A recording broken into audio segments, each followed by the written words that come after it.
Се очекува овој капацитет да биде готов на пролет и да започне со работа некаде во март идната година, на површина од околу 9500 квадратни метри, со тоа што вкупната површина на оваа фабрика треба да биде 22.000 квадратни метри на парцела која од околу 38.000 квадратни метри.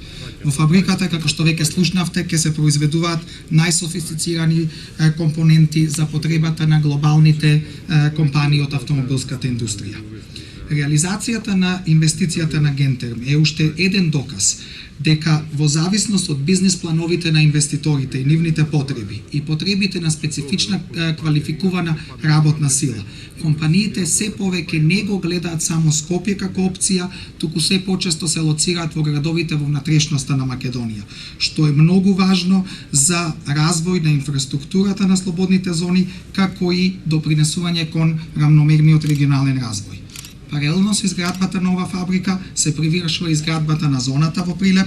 Досега тука се инвестирани околу 2 милиони евра, а во нередната фаза за изградба на сообраќајното поврзување, водоснабдувањето и изградбата на основната инфраструктура ќе се вложат околу 4 милиони евра.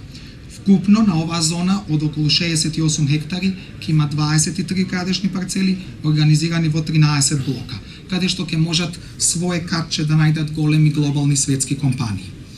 Дозволете ми да споделам една моја констатација. Декември 2012 година поставивме камен темелник во ТИРС Прилеп. Декември минатата година компанијата Гентерм ја објави својата одлука за реализација на инвестицијата, а овој декември денеска Гентерм е во фаза на изградба на новиот производствен погон во ТИРС Прилеп. Впрочем, декември, крајот на годината, е навистина значаен за оваа зона. Посакувам ова темпо да има свој континуитет во иднина и секој декември да сме тука со по една нова компанија во иднина.